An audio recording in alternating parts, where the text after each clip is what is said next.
Alors, la dernière fois, donc, nous avons vu la partie ici, la sécurité et mise à jour. Et donc, on a terminé dans sur comment est-ce qu'on gère le RGPD.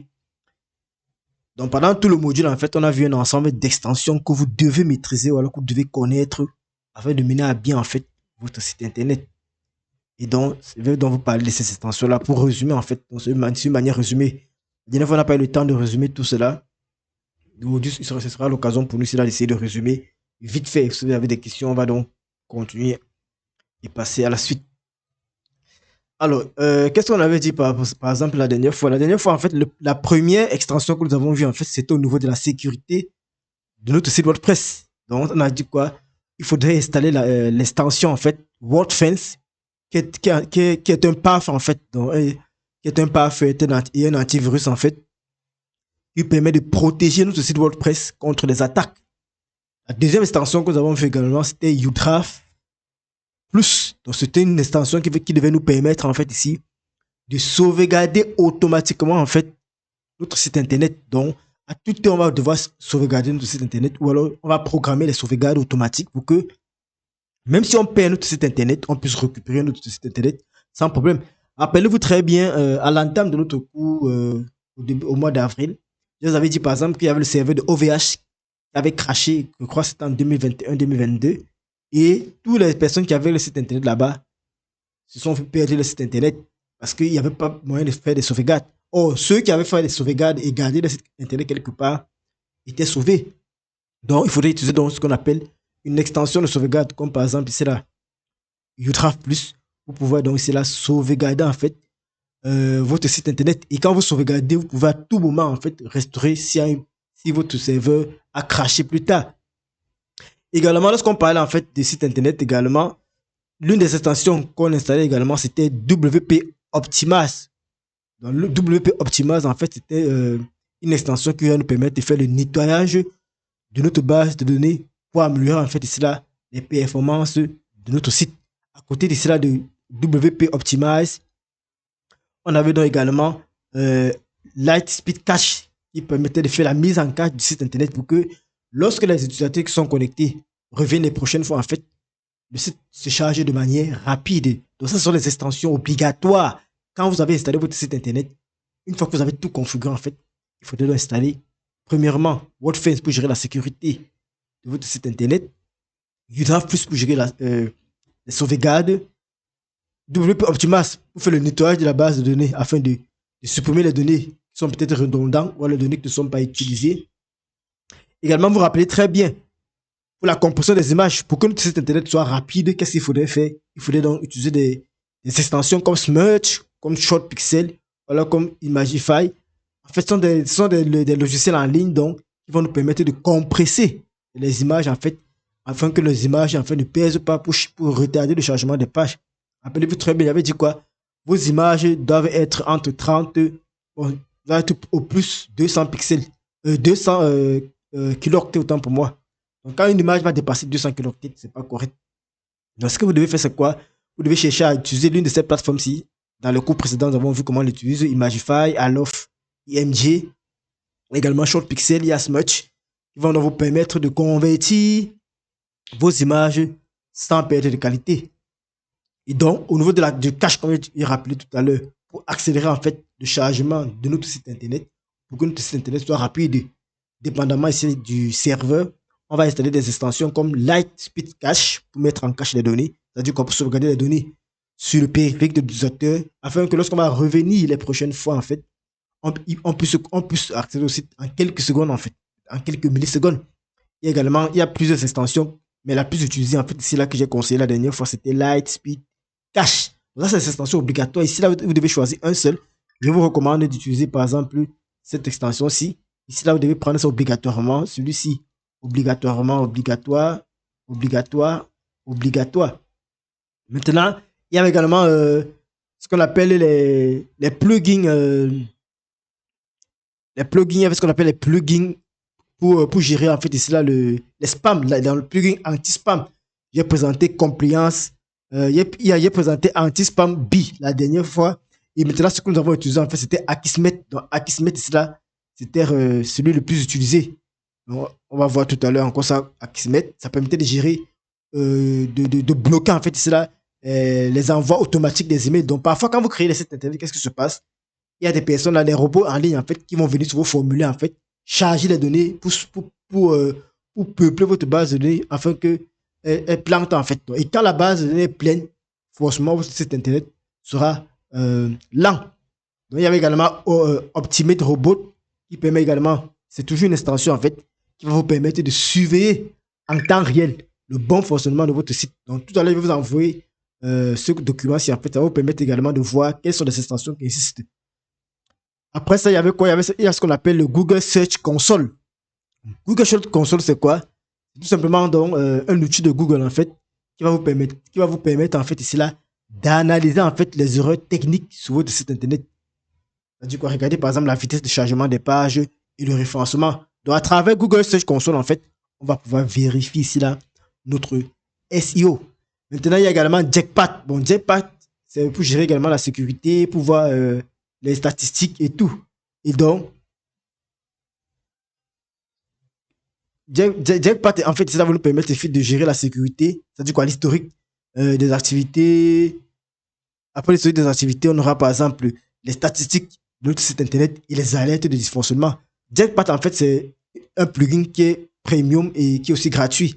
Et ça a été créé en fait ici pour gérer en fait, pour faire comment, ça a été créé par la société WordPress même, automatique, la société qui gère WordPress automatique pour gérer plusieurs aspects. Mais nous, ici, là, la dernière fois, on a parlé plus de l'aspect sécurité parce que les autres aspects, en fait, on n'a pas besoin. Par exemple, pour gérer les statistiques, on va toujours utiliser ici, là, Google Analytics. Donc, Google Analytics, en fait, a aussi une extension Google. Je recommande toujours d'utiliser cela.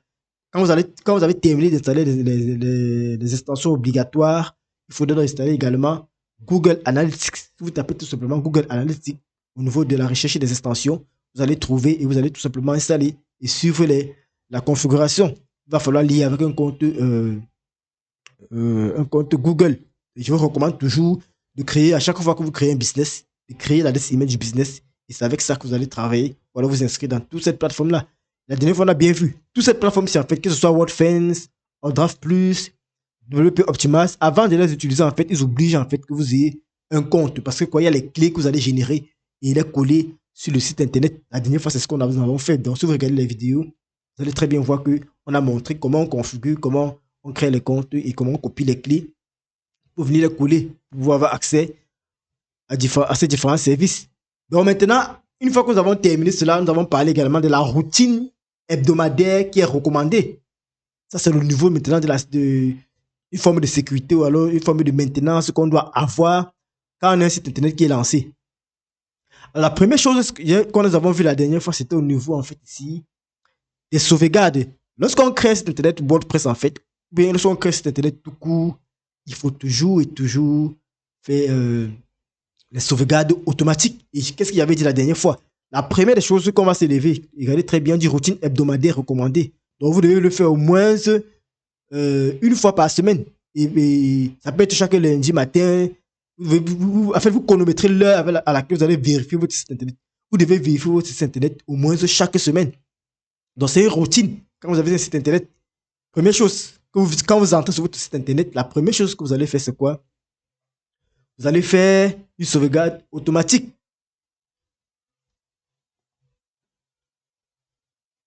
Une fois que vous avez fait dans la sauvegarde automatique, vous pouvez également faire ce qu'on appelle sauvegarde manuelle. Donc, les sauvegardes manuelles, en fait, on les fait avant une mise à jour. Donc, ce que ça veut dire, avant de commencer à faire les mises à jour, on commence toujours par faire une mise à jour, une sauvegarde en fait manuelle. La sauvegarde automatique, nous allons la configurer automatiquement. On va par exemple dire ici là que tous les minuit, chaque une semaine en fait, il faudrait qu'on sauvegarde notre site internet dans notre Google Drive. C'est ce que nous avons montré la dernière fois. Donc tous les minuit en fait, notre code était sauvegardé dans la base de données et tout le code en fait de notre site internet sera sauvegardé dans sur Google Drive. Et on pourra restaurer à tout moment ou alors déporter d'un serveur à un autre. Maintenant, le matin, lorsqu'on veut commencer les mises à jour, on avait dit que la première mise à jour qu'on doit faire, en fait, c'est la mise à jour du noyau de WordPress, en fait. Donc, WordPress, c'est un logiciel, il est mis à jour parce que chaque jour, pas automatique. Donc, nous, chaque semaine, il faudrait qu'on vienne regarder est-ce qu'il n'y a pas de nouveautés ou est-ce qu'on n'a pas amélioré quelque chose. et on doit donc mettre à jour notre WordPress. Mais maintenant, avant de faire donc ces mises à jour, qu'est-ce qu'on va d'abord faire? On fait toujours et toujours une sauvegarde manuelle. Pourquoi? Parce que lorsque vous allez faire la mise à jour, par exemple, de WordPress, il peut donc avoir ici une erreur. Donc, il faudrait donc ici là commencer d'abord par faire la sauvegarde manuelle. Une fois que vous avez sauvegardé manuellement, c'est-à-dire quoi? C'est vous qui déclenchez la sauvegarde. Et une fois que c'est terminé, vous faites donc la mise à jour de WordPress. Une fois que vous avez fait la mise à jour de WordPress, vous allez donc faire la mise à jour des plugins. Et une fois que vous avez fini la mise à jour des plugins, vous allez donc faire la mise à jour du thème. Donc, vous voyez que c'est dans l'ordre, en fait, sauvegarde manuelle. Une fois que vous avez fait la sauvegarde manuelle, en fait, qu'est-ce que vous faites? Vous faites la sauvegarde. Vous mettez à jour, en fait, les plugins. Une fois que vous avez mis à jour les plugins, vous faites la mise à jour donc ici là du thème que vous utilisez en fait pour moi. Donc maintenant, et j'avais précisé également quoi? Que lorsque vous voulez faire les mises à jour, n'allez pas tout simplement dans le tableau de bord commencer à faire mise à jour, mise à jour, mise à jour. Non. Avant de faire une mise à jour, en fait, il faut lire ce qu'on appelle les notes de version. Donc avant chaque mise à jour, en fait, on doit lire la note de version pour voir qu'est-ce qu'on a apporté de nouveau. Est-ce que ça respecte les caractéristiques de notre serveur? Parce que vous pouvez mettre à jour, par exemple, l'extension et oublier de mettre à jour le cœur. Oh, pourtant, on a dit quoi? Pour installer, par exemple, l'extension, en fait, il faut que vous soyez sur WordPress, par exemple. Je vais prendre un exemple. Vous devez être sur WordPress 5.5. Or, la mise à jour, par exemple, de l'extension demande que vous soyez sur WordPress 5.6. Vous voyez que si vous ne respectez pas cela, qu'est-ce qui va se passer? Votre site internet sera bloqué. Donc, il faut donc lire les notes de mise à jour pour voir qu'est-ce qui était mis à jour sur le thème. Qu'est-ce qui était mis à jour? Par exemple, ici sur... comment on va dire ça? Qu'est-ce qui était mis à jour sur le thème? Qu'est-ce qui était mis à jour en fait on appelle ça comment? Qu'est-ce qui était mis à jour sur l'extension, je vous l'ai dit. Maintenant, une fois qu'on a fini ça, qu'est-ce qu'on va faire? On va lancer ce qu'on appelle un scan de sécurité. La dernière fois, nous avons parlé de deux scans de sécurité. Le premier, en fait, c'était pour voir est-ce qu'il y a des virus dans notre site internet. Et le premier scan nous permettait d'examiner le site internet pour voir si les plugins ne sont pas compromis, donc s'il n'y a pas de virus qui se sont infiltrés. Ça regarde si le thème n'a pas de virus également, ainsi de suite. Et ça regarde encore, est-ce que tous vos thèmes sont à jour, est-ce que toutes vos extensions sont à jour en fait. Donc c'est ce qui nous permettait de faire cela, l'extension WordFence. En plus de ça, qu'est-ce qu'il nous permettait de faire? Il nous permettait de gérer la sécurité du point de vue de connexion. Donc lorsqu'on va venir se connecter par exemple, il devait donc contrecarrer en fait ce qu'on appelle le brute force. Donc les gens qui viennent se connecter avec les robots, qui vont tenter plusieurs mots de passe plusieurs fois, lui il va détecter ça en fait. Donc si quelqu'un n'est pas administrateur, il tente de se connecter un certain nombre de fois, WordFence va bloquer. Il va dire que bon, un administrateur connaît son mot de passe. Donc si vous entrez peut-être 4 fois, il va savoir que vous entrez, vous la pirater, il va directement vous bloquer. Donc ça c'est la sécurité. Les deux niveaux de sécurité en fait, nous avons vu avec WordFence. Tout ça a été expliqué la dernière fois, nous avons vu comment on le met en place. Maintenant, WordFence, comme je disais tout à l'heure, là, il contrôle ce qu'on appelle les tentatives de connexion douteuses. Donc, c'est WordFence, lorsqu'on fait la sécurité, lorsqu'on fait la mise à jour, le scan de sécurité, en fait, il va nous permettre de voir ceci. Et même déjà dans son tableau de bord, en fait, il nous permet de voir ceci. Donc ça, c'est la routine. Vous devez tout contrôler les tentatives de connexion qui sont douteuses. Au niveau du dashboard, en fait, vous allez tout voir ça, en fait. Quand vous installez WordFence, il a un dashboard. Il va vous afficher tout ce qui s'est passé, en fait, sur votre site internet. Alors, maintenant, au niveau maintenant, c'est là de WP Optimize. Qu'est-ce qu'on avait dit? Vous devez toujours faire un WP Optimize au moins une fois par semaine pour donc nettoyer la base de données. Le nettoyage, c'est quoi, par exemple? Quand il y a peut-être des commentaires fictifs qui ont été ajoutés à la base de données, en utilisant donc WP Optimize, il va donc pouvoir vous vider ça. Et ce qui va accélérer, en fait, ici là, cela va accélérer ici là cela va accélérer en fait le chargement de votre site internet. Donc, il faut toujours nettoyer la base de données au moins une fois par semaine. Alors maintenant, la routine également qu'on doit faire chaque semaine, c'est quoi? C'est qu'on doit optimiser les nouvelles images ajoutées. Le plus souvent, lorsqu'on crée un site internet, qu'est-ce qui se passe? On est pressé en fait de vite finaliser le site. Donc du coup, on va mettre juste les images et on va pas au préalable les traiter. Mais maintenant, au fur et à mesure qu'on va travailler, que le temps va avancer maintenant, chaque jour, il faudra donc qu'on travaille sur le site.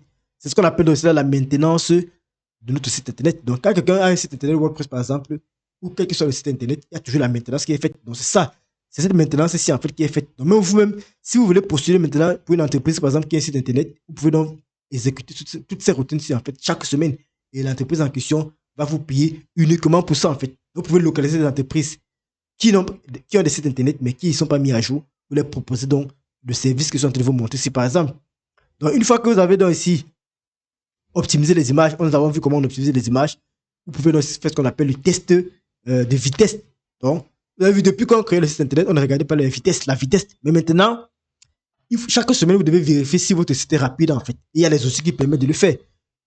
Comme j'ai dit toujours au départ, il faut vous rassurer, en fait, c'est que la page d'accueil, au moins, est rapide. Parce que la page d'accueil est très importante. Bon, les pages principales, la page d'accueil, la page peut-être à propos, la page de contact et tout. Donc, vous allez utiliser les outils comme par exemple ici là, Google PageSpeed. Donc, quand vous allez sur Google PageSpeed, vous tapez sur la recherche sur Google, il va montrer son site internet. Vous allez copier tout simplement votre site internet. Vous allez mettre à l'intérieur.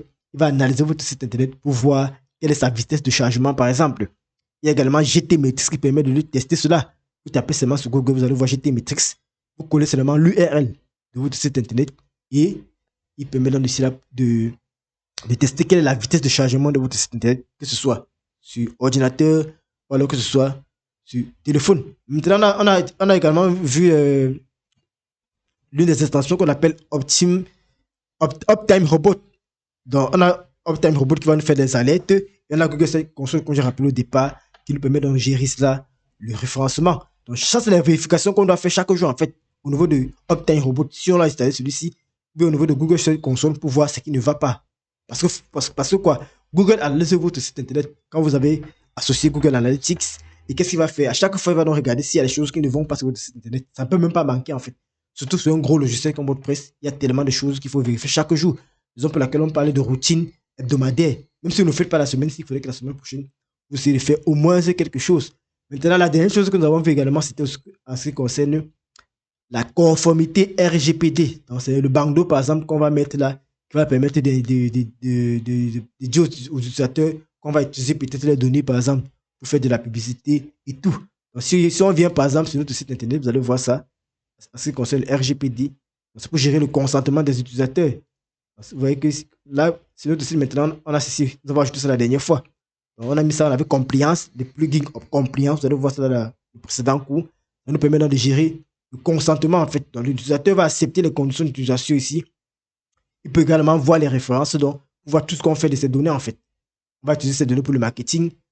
On va utiliser ces données pour les statistiques. Côté fonctionnel également, on va lui dire donc à quoi ces données vont servir, en fait. Notamment, par exemple, c'est le stockage technique. On explique ici là tout ce qu'on va faire, ces données, en fait. Donc, marketing, statistique, côté fonctionnel. Bon, c'est beaucoup plus en Europe que c'est mis en avant, en fait. Donc, ici en Afrique, par exemple, bon, les gens ne gèrent pas trop ça. Mais en Europe, en Amérique, quand votre site internet va déjà tourner dans un pays européen, alors vous êtes obligé de faire ceci. Donc, à chaque fois, ça va rester là. Quand le client vient la première fois sur le site internet, forcément, ça va s'afficher. Il faudrait qu'il accepte. Donc, voilà ce que nous avons vu la dernière fois. Je ne sais pas s'il y a des questions avant qu'on puisse continuer.